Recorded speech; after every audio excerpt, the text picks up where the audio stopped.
So, I don't know if you guys are too young to remember Game Sharks. Hell, I'm not even sure if they make them anymore. But they were these cool little things that you could plug into a game console and use them to hack the game and discover cheats.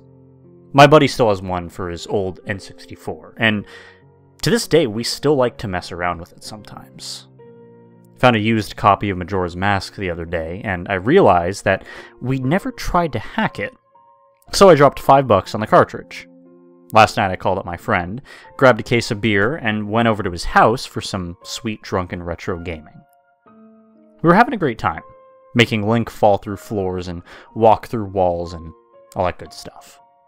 We even found a code that caused a huge number of those annoying little dogs to spawn, swamping the map and generally causing chaos. After the standard cheats got boring, we decided to run the code search on the Game Shark again. And oddly enough, the Game Shark came up with a brand new code sequence. One that we'd never seen before. Being slightly buzzed from the beer and bored with throwing infinite bombs at unsuspecting enemies, we punched the code in and fired up the game. Game Sharks have a tendency to cause minor glitches. So, neither of us were very surprised when the game completely skipped over the menu screens and jumped directly into the action. We were outside of the Snow Temple, and the clock was stuck at a couple minutes to midnight on the third day. The moon was leering at us from the sky, nearly ready to crash into the ground. But other than the frozen time, the game seemed to be functional. So I pushed forward on the control stick and sent Link off in exploration of the world as it teetered directly on the brink of the apocalypse. There was a distinct lack of enemies, I noticed, and strange patterns of pixels would randomly appear and disappear.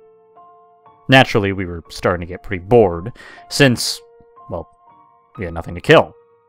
I decided to shut the console down and try another code, but I figured I'd look up at the moon one more time.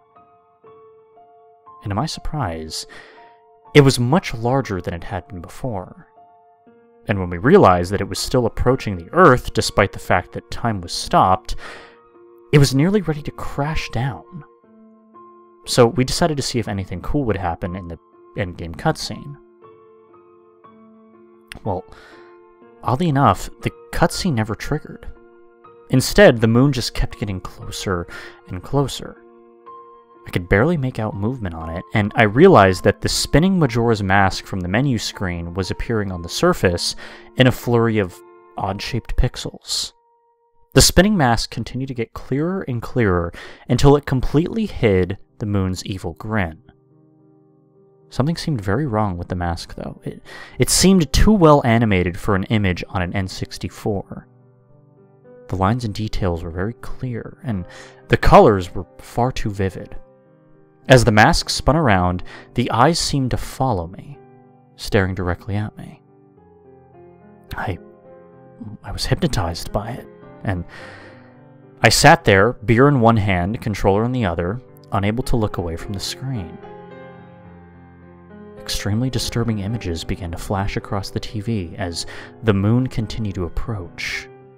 Everything appeared to be on fire, and quick glimpses of the poor, innocent, animated characters of the town showed them dying extremely gruesome deaths.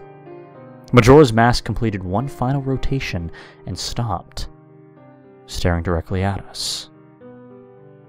A gnarled hand came up, slowly pulling the mask away, and underneath was the Skull Kid. Horrible expression of agony and pain burned on his face. He opened his mouth, and with a sickening groan of cartridge-era video game sounds, uttered the words that have been haunting me ever since. "You lost the game." A simple sentence, but powerful. The screen went pitch black, and the Nintendo 64 shut off. Me and my friend looked at each other, unsure of what we'd just seen. He claims it was just an alternate ending the producers didn't use in the actual game, but, you know, the whole thing seemed way too paranormal to be that easily explained.